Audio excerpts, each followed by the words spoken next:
And again, just going back to, as parents, we want to enrich our kids' lives. We want them to experience a lot of different things, to have some diversity in their life, because we don't know what they like, right? So we put them in karate class, basketball practice, baseball, sports, dance, music, in whatever foreign language, and we want to enrich them. So they then, once they figure out what they like, then they go for that. Again, like we think that all these things are good, but you, again, in your book, say we need to pull back. And one of the things you said here is the magic is that free, unstructured time. So let's talk about that.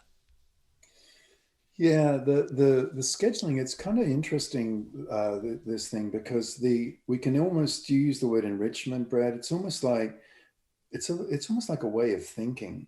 Do we see childhood as an enrichment opportunity where we've got to get everything into the first 8 years that would normally take 18? You Mm. just got to get everything in, right? Or rather than seeing it as an enrichment opportunity, do we see it as a unfolding experience? Like which way do we want to think about childhood? The the temptation to want to get our kids everything. It's I'm often reminded of my grandfather, my father and grandfather. They went through, my grandfather in particular went through the 30s, right? He went through the Second World War, the economic crash. And we often call these people the greatest generation. And honestly, I think we're standing on the ground that they built quite often. Mm. We've got a lot to be grateful for. But these people built something out of nothing, really. So why do we think giving our kids everything now is going to make them great? It's going to make them entitled. Yeah. Just letting them problem solve is just hugely important. I was driving in a car a few years ago, and I heard this report uh, that said, this is back in, gosh, it's a while ago now, 2016, that 32% of all employment for millennials was either self-employment, part-time, project-based, right, unbenefited. So I thought 32%. So when I got back to the office, I went into the trade department's website and I found basically from 2005, 15, I projected to 2025. 2025, it's well over 60% of all employment will be self-employment, right? That is the world our kids are going into. Hmm. Now, you and I both know I've been self-employed for 25 years, and and your listeners too, they know as well that I don't know. I guess it's a question to you, Brett. Like, what would you say are some of the key qualities that an entrepreneur or self-employed person needs? Genuinely, it's a question. What do you, Yeah. if you had to sort of list 4 or 5 of them, what would they be? I mean, most of them are driven. They're creative. I love to create. They don't mind taking risks. I think that's one of the biggest regret. People wish they would have taken more risks. So we're very risk takers, and we like building, creating, innovative. Those are a few. Yeah, when you say grit, Yeah, grit, having courage. how many ideas come up that don't work out Yeah. initially at all, and you could walk away, or you could make what I think of as the 2-degree angle shift, Hmm. because the difference between an idea that works and doesn't work is often 2 degrees. Yeah. It's not throwing it out; it's just walking around thinking Hmm. about it, and what went wrong with that, and how can I? And it's often one small change, and off it goes. I, Yeah. I, I, I work with entrepreneurs, I work in the business world as well, and and we're often looking for that. I'm helping people look for that 2-degree shift. Now, all those qualities that you named, all of them pretty much being driven, taking risks. If you're building a tree fort, and okay, I watched a little kid the other day build a tree fort, build a platform, did pretty well, and then he looked up and he looked at a branch, and he got down out of the tree, and he got when he got these really big nails, probably too big for the job, and a great big hammer, and he climbed up the tree, and he started making the ricketiest looking ladder you have ever seen, going up and up and up. And then he made this tiny little platform. It had to be 40, 50 feet up in the air. I was thinking, wow, these are really good parents allowing their kids.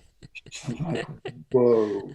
And these things were kind of rickety, but there he was, and he got up to the top, and he made a little nest. And apparently, I got an email later that he spent most of the summer up there spying Mm. on people, right? Now, that's it. If you're going to teach a child to take appropriate risks, if you're going to teach a child to have grit, determination, and the first thing you mentioned, Brett, was creativity. I think that was pretty early on. You said creativity. Then we've got to let our kids be bored. You know, if that's the world kids are going into, they need to be self-creative, self-innovative. They need to be problem solvers, self-motivators. No one gets you up in the morning as an innovator, as an entrepreneur. You get yourself up. Now, all those qualities come through unstructured play. That's where, and I'm not kidding here. I'm not just saying the soft science. This is where the parts of the brain get myelinated. This is the hard science as well. Mm-hmm. Is giving kids unstructured time for them to self-create, sticking them in all these sports clubs, all this structured activity where the structure is built for them is actually, it's okay, a little bit of that, you know, of course, I don't be silly about it. But for me, the bulk of the time needs to go to this other thing. I was on a TV show quite a few years ago now, maybe 6, 7 years ago, and people were saying, giving kids unstructured time, letting them be bored, just letting. They said, "Oh, that's really sweet, Kim. That's like Little House on the Prairie. That's just going back in time. Our kids are in the modern world. Yeah. They've got to be in all these activities." And I said, "You know what?" And it was these, it was 4 or 5 women who were they were spectacularly provocative. It was fun, actually. But but I said to them, you know what? It's the opposite. If you're raising your kid with all these activities, all this outer structure, that's the past. That's the job for life, the benefited job for life. That's rapidly fading. Mm.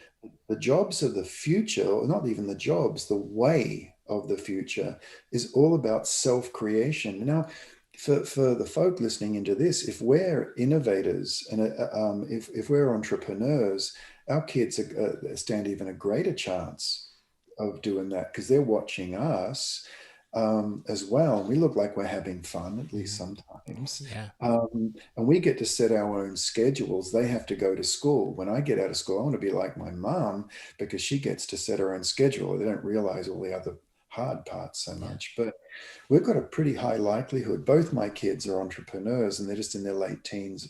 One's in her early 20s. And they're going for it. They're doing their own thing. But honestly, when they came to me and said, Daddy, there's nothing to do, right? Yeah, my son says that all the time. I actually had that written down. Is like my son every few days he will say those words. I'm bored. Yeah, and my response is, I'm bored. Or there's nothing to do. Is, oh dear.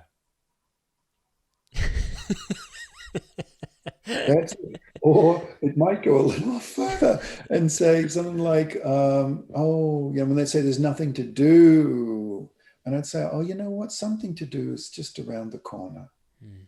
Isn't that true in life? Yeah. Mm-hmm. Because out of boredom comes creativity. If we can resist putting an iPad in our kids' hands, turning on the screen, if we can just let them be royally bored and our response becomes really flat. In other words, we outbore the boredom. Mm-hmm. We're so boring that we don't get bothered by it anymore and then they'll turn away like, and off they go. But 30 minutes later, and by the way, keep the kids separated for that time. But 30 minutes later, they've got these boxes and they're doing stuff and they're into this and they're into that. And it lasts so much longer. And again, this is a pattern of feedback than just sticking a screen in front of them because that's a dopamine dump. And then when the screen's done, they want more and more and more screen. If we let them be bored, and we might, you might siphon kids into things. You might just sit with them whilst they're starting to do the cutouts or whatever it is they're doing, or making a ramp for their BMX or whatever it is. I'm not suggesting just walking away, but if we can be there without kind of doing too much, it's delicate, isn't it? We want to help them into the next activity, but we don't want to get so involved that it's our thing and they become passive. Right. and also we can't extricate ourselves to do our own work. But if we can do that, just let our kids be bored, but be a play. I think of it as being a play presence as opposed to a play partner. I don't want to be a play partner with a child, but I'm really happy to be a play presence. I'm happy to just, take my sketchbook out and make some notes. I'd never a phone, because that means we've disappeared, down the rabbit hole of technology.